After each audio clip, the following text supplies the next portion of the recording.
So first off, I want to hear your feedback on the Connect Wednesday yesterday. Was that helpful? Okay, lots of heads shaking back and forth. Any serious aha moments? Does that just make your comfort level go up after seeing how somebody else does it?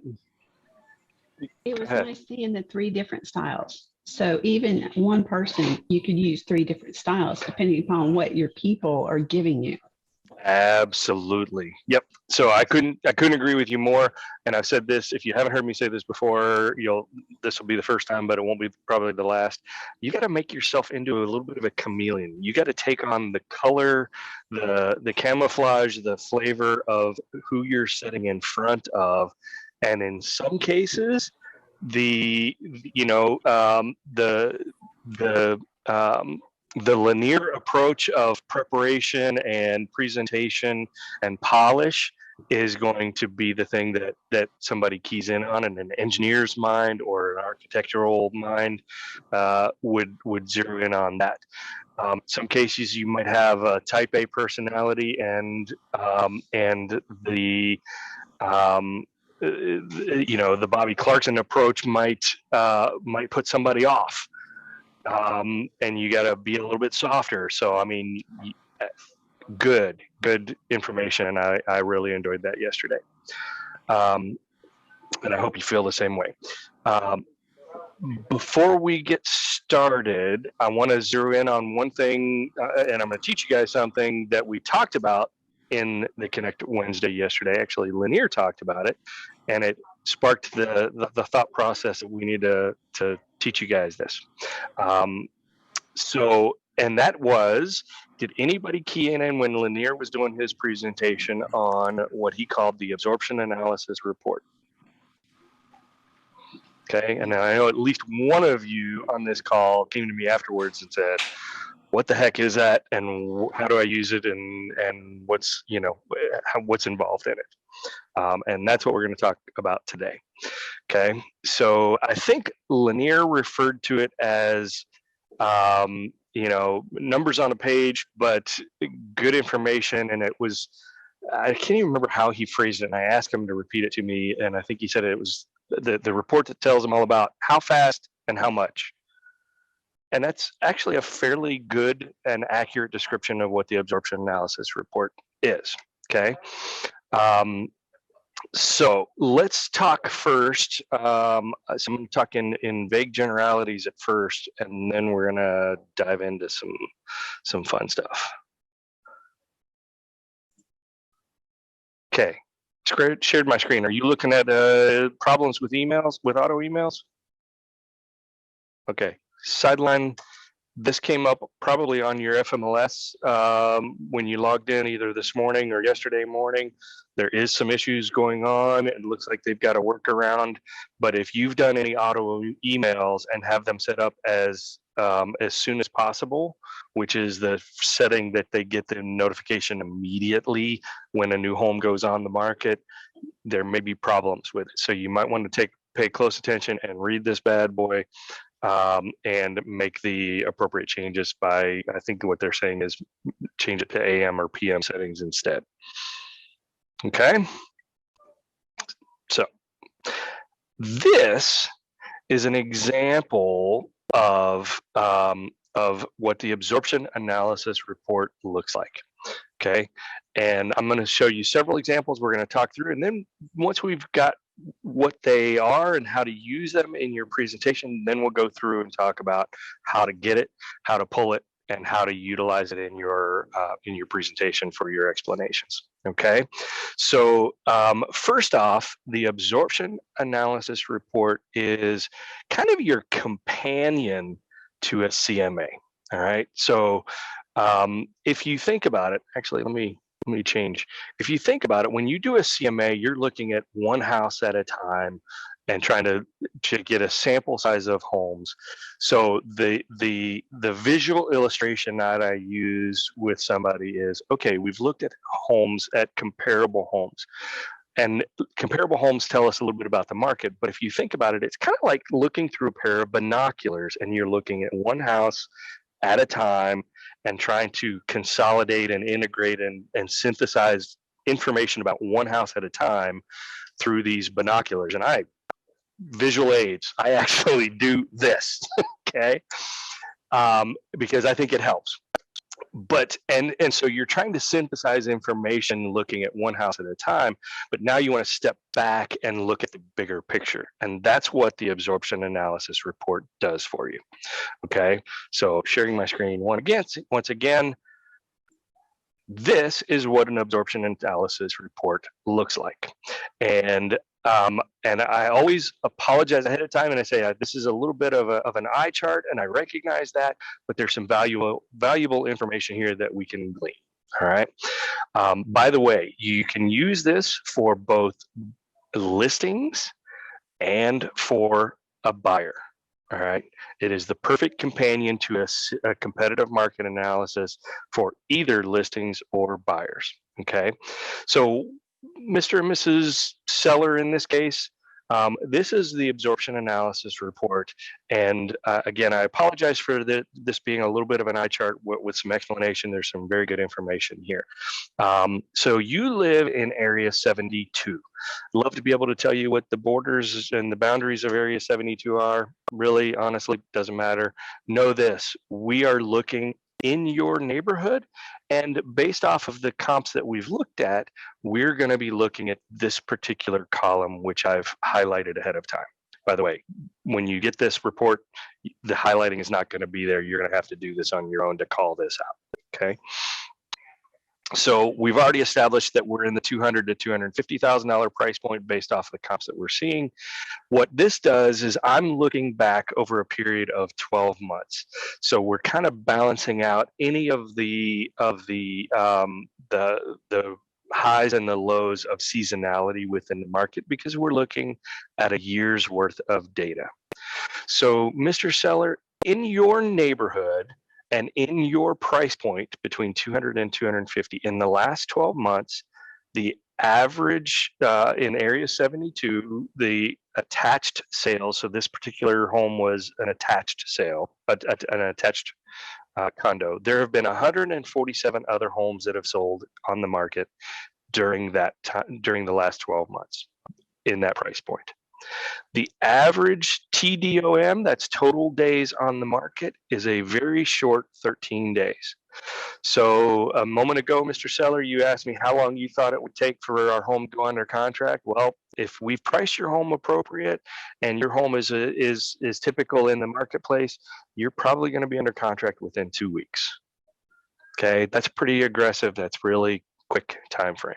All right. This sales price, this SP/OLP, that's the ratio of the sales price that it sold for to the original list price. In your case, it is a respectable 101%. All right. So that is an indicator of a very aggressive marketplace. So of these 147 homes that sold, on average, they were getting let's say, I mean, if you do some real quick math, if we're in the 200 to 250, they're on average getting between $2,000 and $2,500 over their asking price is what they're going under contract for. Okay. A normal balanced market, you would see that to be around 96 to 98% of the sales price. Okay. So this is an indicator of a very strong marketplace. All right. There are currently 7 active homes on the market in this area and in this price point. So Mr. Seller, when you and I go on the market, we're going to be number 8 right there. Okay. What all of these metrics boil down to is this bottom one, months of inventory. Okay. What that indicates, months of inventory is not an indicator of time.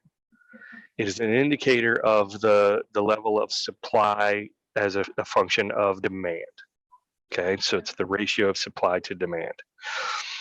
So is anybody familiar with the term in retail called turns? Turns is the amount of time it takes for a store to turn over the inventory that they currently have in the store. How long does, if you were to not resupply your stocking shelves, how long would it take for that, for it's the level of supply that you currently have to sell off?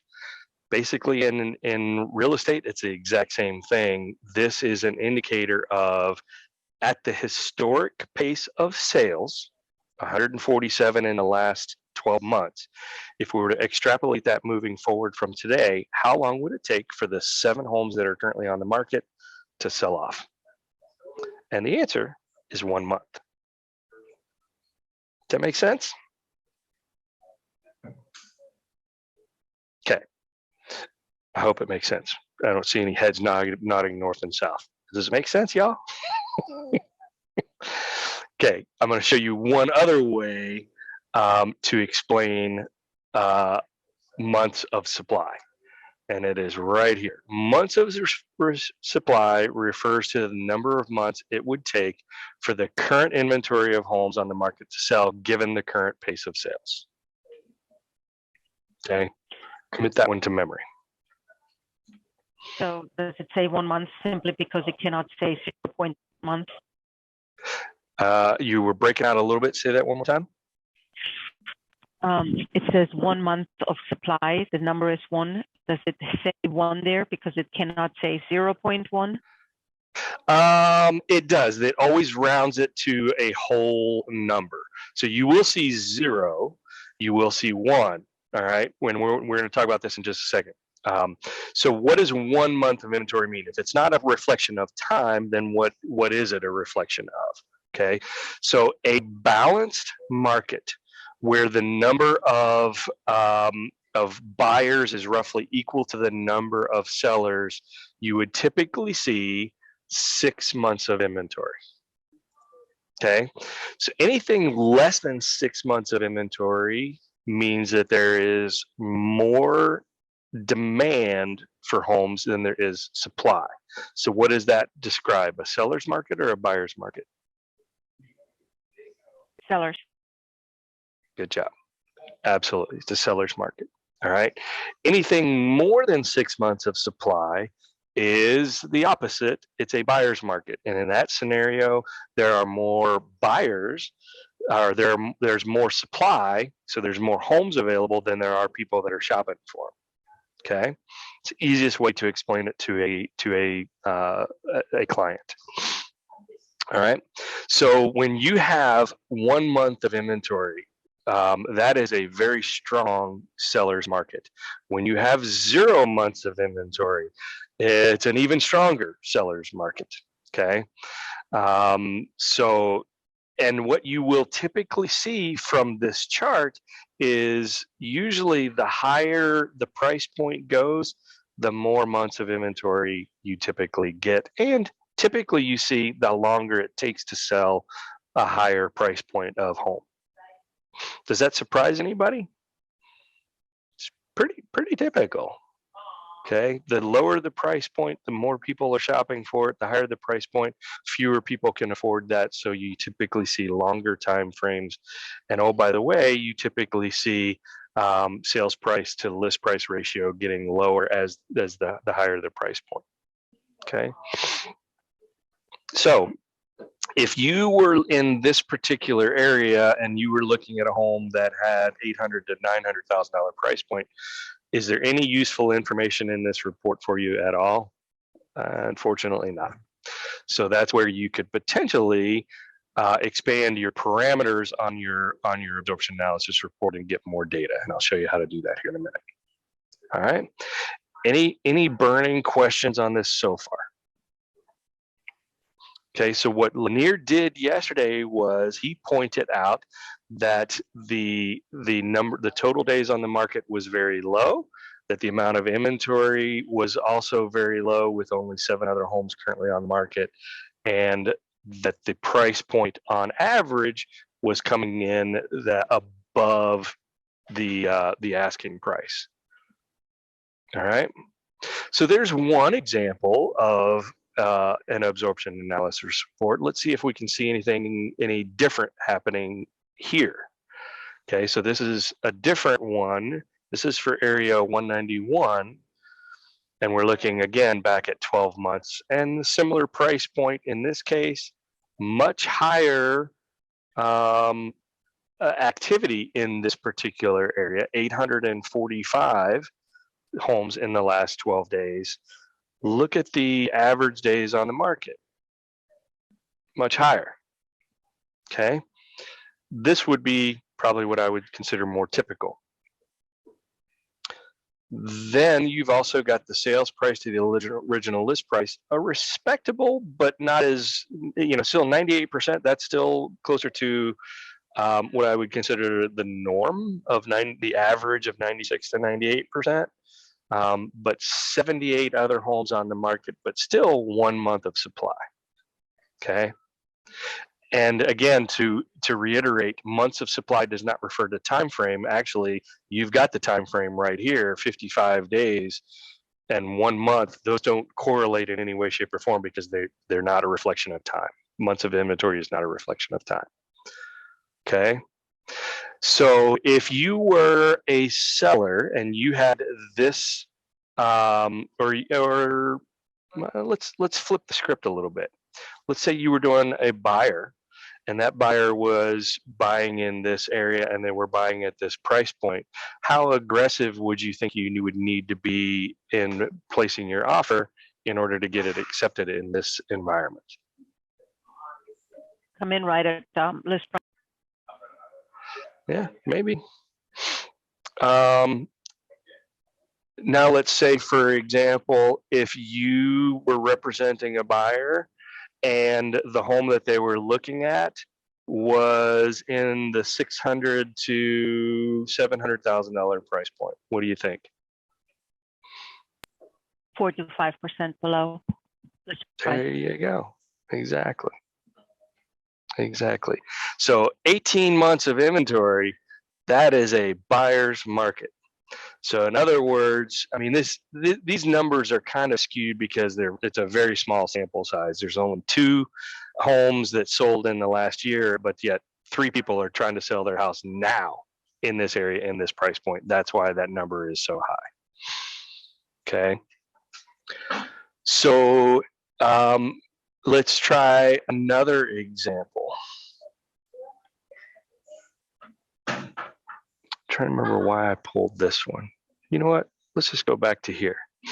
All right. So you are placing, you are representing a buyer, and you pulled the absorption analysis report for the listing that they are interested in buying, and it is priced at $225,000. Your client wants to put an offer in at $200,000. How do you convince them that of the probability of their offer being accepted? Would you be upset if somebody else would live in this house over $50 a month? Would you be upset if you didn't spend $50 a month and somebody else would get that house instead of you? Okay, that's a good script. I was thinking more using the metrics here. You know what? Let's do it even differently. Let's do it here. Your client wants to put in an offer under the asking price, and you've pulled the absorption analysis report, and it says that on average, the 147 other homes in this neighborhood sold at 101%, and you're going to put an offer in that is at 95 or 92%. What do you think the probability of that offer being accepted is? Low. Pretty low. Yep. Very, very low. And this gives you the numbers and the metrics to be able to talk to that. And you go, okay, so put yourself in the seller's shoes. They're expecting, based off of the market conditions, and if they've got an agent working on their side, they realistically are probably going to get over the asking price, and you want to present an offer that is significantly lower than their asking price. What would you do if you were that seller? you would probably wait for a better offer. And then I would probably pull out exactly what Manuela said is, you know, on average, this is going to be $50 a month. Would you want that house to go to somebody else over $50 a month? That's one dinner out. That's one DoorDash order. At least that's what it is at my house. Okay. Is this helpful? Yes. All right. Now, so in the few minutes we've got time remaining, I've showed you the report. Now let's talk about how to get said report. All right.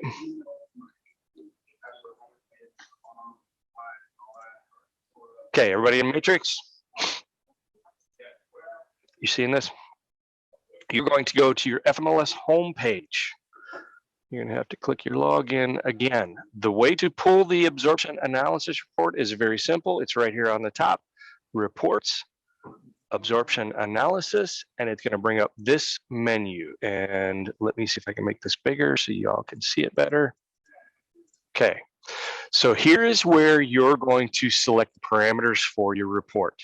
9 times out of 10, you're going to be doing detached. We'll just do detached. But you can do attached, you can do commercial land, multi-dwellings, residential properties, you can do all of this.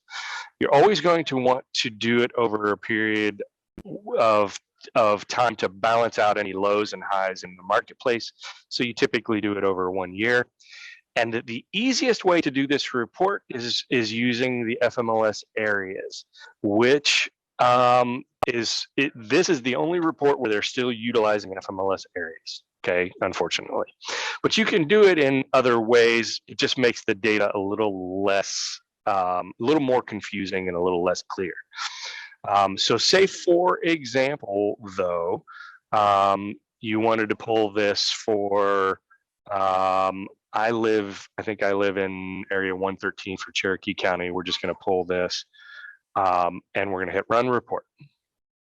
Okay, now everybody looking at the report, area 113, 12 months of data. If you were to zero in on this price point, you'd be able to see exactly how strong the market is. Only 10 days on the market, 97%, 3 other active homes, 0 days of inventory. Strong market in Woodstock and Cherokee County, darn tootin'. Okay. This report does not have an easy print feature, so you can either come up here and do the print, or you can do Control P if you're on a Windows box. I don't know what that looks like if you're on a Mac box. Okay. So the reports that you saw that I had pulled up before, I had just printed these into a PDF, and then I can use the highlighter tool within the PDF to highlight these columns if you need to. I have a question. Yes. So I try to do this exercise with a property that I'm looking at. So, and I'm using this, I think you gave us this, I don't know if you can see, but you gave us a sheet about like all the areas. Yep, this one. You muted again for some reason. My zip code is in 2 different areas. So how do I know which one is the address I'm looking for? Oh, interesting. I don't know. I've not encountered that before. So it's the zip code is 30350. So I see it listed on area 121 and area 131. I don't know if it's a typo. It could be. So let me show you a different way to do this. Okay. Okay. So let me go back to Matrix. Okay. So you can go back and edit your criteria here, and I pulled it for that area. But that's not the only way that you can do this. So let's remove area 113. There's a number of different ways you can slice this. Okay, say for example, what was the zip code, Ami? 30350. Okay, so you can run it by zip code. You can also run it by the subdivision, and I would only recommend that if you have a large subdivision. You can run it by the city or the county or the elementary school or the high school. Probably the high school would be the next one I would use. The problem when you start to get into school zones is your sample size may not be very large. Okay, so just for the sake of argument, we're going to do this. I eliminated this. We're going to be finished. And now we're going to do it for 30350. Let's run the report. So now this looks a little different, right? You've got a whole bunch more data up here. So you've got area 13. So this particular zip code happens to be broken down into area 13, area 121, 131, and area 999. Don't ask me why, but that's how it's set up. So this is even more of an eye chart, but the main information that you need is still down here at the bottom with this bottom total sales. So what's the price point of the house that you're dealing with, Ami? You're muted, dear. I said I'm looking at attached and it's 215. 215, okay. Yeah. Well, I did this for detached, so let me go back in yeah. and edit the search for attached, uncheck detached to run the report. Okay, so 215 was this column. So total sales 54. There are total days on the market, 17 days on the market, and 100% and 1 month of inventory. Okay. Okay. So basically it's a little bit different because you kind of have to convince them to ignore these columns up above, and you're just going to go down to this total column. In this case, if we were writing an offer, what would we suggest to the client here? Like which metrics and how would I present it to them? So you basically look, the 54 other homes in this market, they all on average sold at least the asking price. Okay, so I wouldn't recommend a lowball offer. And with 1 month of inventory, that means that offer is in high demand. So guess what? They've probably got multiple offers. You're in a highly competitive environment. And if you're serious and you like this house, you need to put your best foot forward with a strong initial offer. Good. Okay. All right. So now I want to show you one other example of how you can use this. All right. Here is one that I've done for a particular area. Let me make this bigger to where we can dive into this. And I actually used my editing tools within Adobe to be able to highlight these two columns. So in this particular example, my client was on the fence about listing the house, whether we were going to go in at 550 or we were going to go in above 550. So I highlighted both of these columns and I said, all right, let's dig into this and see what I would recommend for pricing of the home. All right. So on average, if we were to price it below 550, on average in that area, there were 164 other homes sold. They were only on the market for 33 days. Is this the one I wanted to show you, or was this one the one? This is the one I wanted to show you. Sorry, let me do this a little differently. So this particular area, we were on the fence between 600,000 and 700,000. Let's look at these two, okay? If we were to go under $700,000, there's a whole bunch more homes that sold in that area in that price point. They got 96% of their asking price, okay?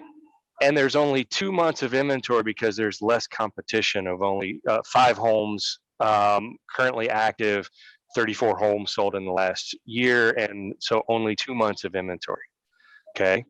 Now, if we were in the $700,000 to $800,000 price point, there was only 7 other homes sold. Look at how much lower these people ended up getting for their home. They only got 93%. So those 7 sellers had to lower their sales price a total of 7% in order to find a buyer for that property. And they have 10 months of inventory. Okay, so Mr. Seller, you and I were talking about whether we price the home right at 700,000, whether we go in high at over $700,000 or we go in low under $700,000 and break into the 699 category. What do you think the stats show here? Which would be the better positioning to position your home for the initial sales price? $699. Bingo. Does everybody agree? Yes. Okay. So this is using cold, hard, objective data to be able to justify your position. And one of the things that that people we need to know about you is you're competent, that you're professional, and that the recommendations that you're making to someone on what they should do and how they should position their house, how they should market it, is based off of not just, hey, this is what I think, and I expect you to do what I tell you because this is what I think, and I'm a pro. I'm showing you with cold, hard, objective data and numbers, and I'm making my recommendations based off of that, not just, I lick my finger, I stick it in the wind, see which way the wind is blowing, and that's what I'm going to tell you. This is a way to up your professionalism. And if you, I can almost guarantee you, if you're going into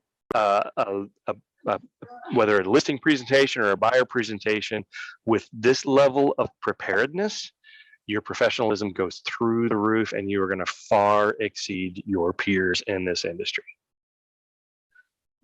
Okay. So to reiterate, the absorption analysis report is your best friend. It is literally a companion that should go along with every CMA that you do. It's part of every CMA that I do, whether it's for a buyer or a seller, because it helps me to synthesize that data a little bit more easily than just looking at each individual comp on its own. All right. If I see y'all in the office or in the conference room with your client going like this, I'm just gonna swell with pride. Kind of like I did when Lanier was talking about the absorption analysis report yesterday in his listing presentation. All right. What questions you got, folks? Anything? I have a question. Go, So, working with buyers and looking at something like this, the absorption report, how do we know? So, for example, let's say we look and it says in this community, houses are selling for about 100% and things like that. But since that's such a general data, looking at a bigger picture, how do we stay competitive with our offer? Because I'm thinking if everybody's selling at 100 and we offer 100, are we really competitive? Or because sometimes I will have buyers that will ask me, well, I know the market is crazy. I could offer at asking, but how much more do you think I should offer? Like, how do you answer that? And can you use this to answer that question? So yes, you can. You want to be competitive. You want to present information that shows them how competitive they need to be. But again, this is just one data point. You got to synthesize the entire picture. So that's where calling the listing agent and going, okay, do you have any other offers? Oh, you've already got 3. Okay, so I need to probably need to put in a pretty strong offer, right? You're asking them, what is the seller looking for? And sometimes the listing agent will give you the keys to the kingdom. This is one data point. It's not the only data point. That's why you're making the big bucks is you're calling that listing agent, which you should always do. Always call the listing agent. Pump them for information. Sometimes they hold their cards really close to their chest. Sometimes they give you the keys to the kingdom and say, if you want to be in this, your offer needs to be above X. You need to have no contingencies. You need to have short due diligence, whatever. Sometimes they'll tell you the leverage that you need is they need post-closing possession, and you can write your offer that way. Okay, this is just one data point, not meant to be the only data point. You got to do the rest of the homework. All right. Got it. Thank you. You're welcome. All right, folks. I went over again. Got to get better at this. All right, folks, have a great day. Call me if you need anything. Call the broker hotline too. If you're not on my calendar, get on my calendar. I think I don't have any more slots today, and I'm off next week, so get on my calendar for the following week. Okay.